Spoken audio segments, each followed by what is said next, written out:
스가랴 4장 말씀은 스가랴 선지자가 본 8가지의 환상 가운데 5번째의 환상에 관련된 이야기입니다. 먼저 이 오늘 4장 말씀에 등장하는 두 인물을 봐야 되겠죠.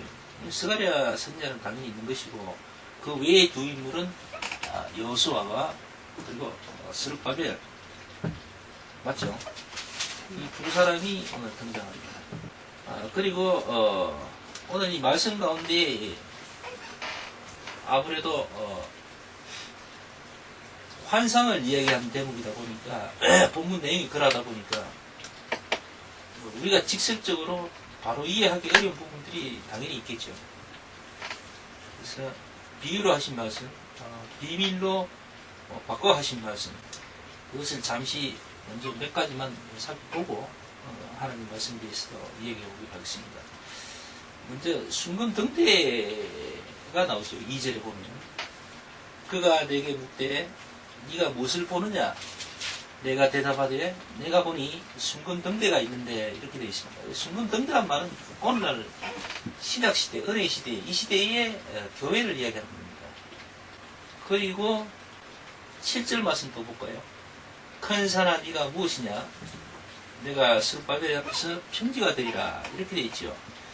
큰 산아 네가 무엇이냐? 네가 여기서 네가는 그러니까 당시 성전 건축을 방해하는 모든 적대 세력들을 이야기하는 겁니다.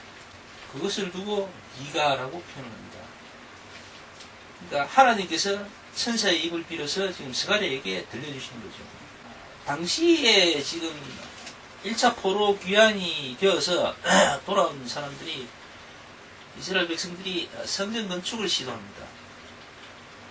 근데 그 당시 계시된 성전 건축은 지난날 솔로몬 시대 때의 그 성전에 비하면은 그 규모가 작았던가 봅니다. 그리고 사람들이 영적 상태가, 피폐한 영적 상태가 어느 정도 지속되어서 그런지는 모르겠지만 사람들이 그 성전 건축, 그러니까 솔로몬 시대 때보다도 규모가 작음에도 불구하고 사람들이 별로 열의를 가지고 이렇게 하질 않은 거죠. 이스라엘 백성들이 별 열기가 없습니다. 그러니까 진짜 공사 진행이 잘 안 되는 겁니다. 거기다가 이런저런 이유들로 반대를 자꾸 하는 거죠.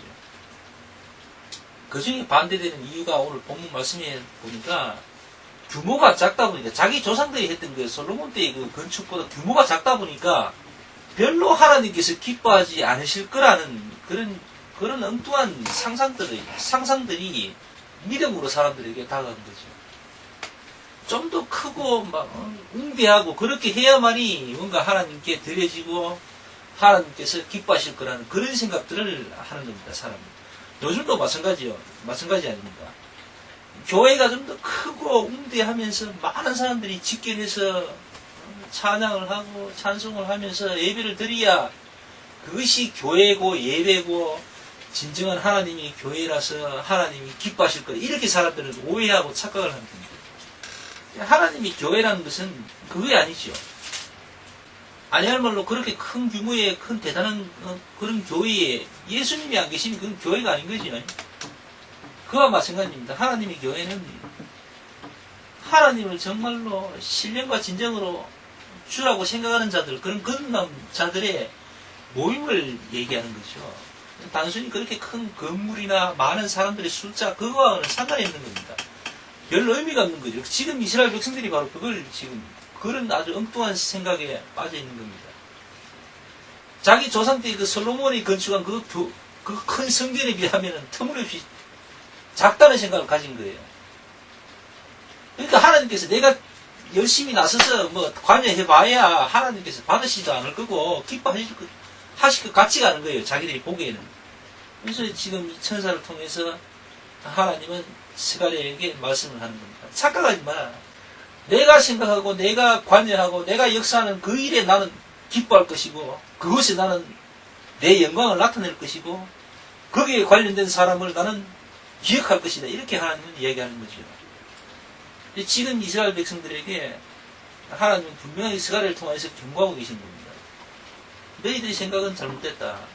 그래서 오늘 이 하나님 말씀 쭉 보면은 두 감람나무에 대해서도 또 얘기가 나옵니다. 12절 잠깐 볼까요? 내가 그에게 물어가로되 등대 좌우의 두 감람나무는 무슨 뜻이니까? 이렇게 이야기하고 있습니다. 14절 마지막 절에 그것을 말씀으로 바로 얘기해 주시는데, 가로되 이는 기름 발리운 자 둘이니 온 세상의 주 앞에 모셔 섰는 자니라 하더라. 이렇게. 그러니까 기름 발리운 자 둘이라고 하십니다. 기름 발리운 자 둘.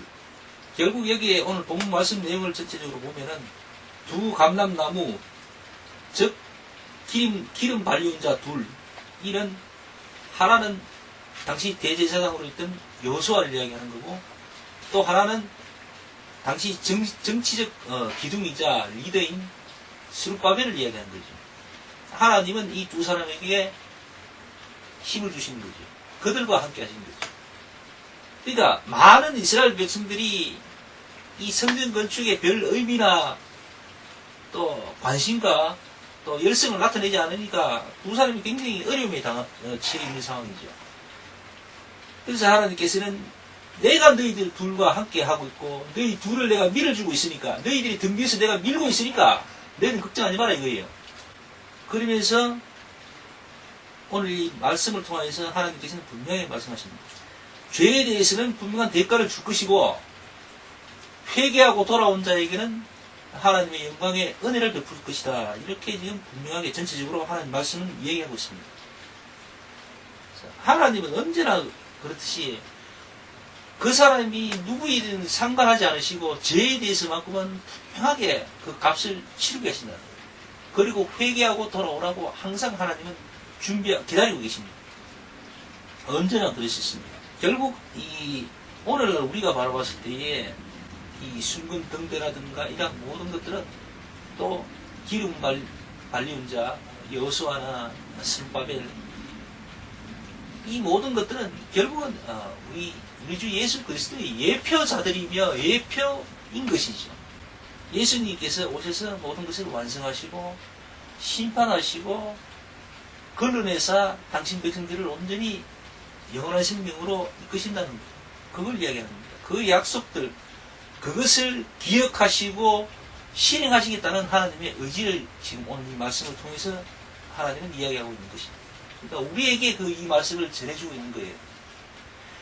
많은 사람들, 대단히 큰 교회의 건물들, 그것이 아니라는 거예요. 너희들은 착각하지 마라. 너희 작은 규모의, 너희들의 작은 예배에 그것을 소홀히 하면 안 된다는 거예요. 내가 너희 둘과 함께 하겠다. 이렇게 말씀하신 겁니다. 하나님. 다수를 향한 의중이 아니라 극히 작은 소수를 향한 하나님의 마음과 그 뜻을 우리가 알 수 있는 거예요. 언제나 다수는 하나님을 등졌습니다. 지난 이스라엘 역사를 봐도 그렇고 언제나 다수는 하나님을 등졌어요. 많은 숫자들은 하나님의 뜻과는 아주 정반대 방향으로 흘러갔습니다. 지금까지 계속 그렇게 해왔습니다. 그 와중에 작은 무리들, 극히 작은 소수의 무리들이 주님의 은혜로 그들만의 세계로 하나님께서 온전히 지켜주시고 보호하시고 이끌어 가신다는 거예요. 하나님 말씀은 항상 그렇습니다. 하나님의 뜻도 항상 그렇게 하셨고요. 작은 선택받은 자들은 자신들이 얼마나 고귀하고 중요한 사람들이며 신분인가를 항상 생각하고 모든 상황과 여건들이 힘겹고 어렵더라도 하나님을 향한 소망을 품고 믿음을 가지고 주님을 찬양하며 살아야 될 줄로 믿습니다. 자, 오늘 말씀 여기까지 합시다.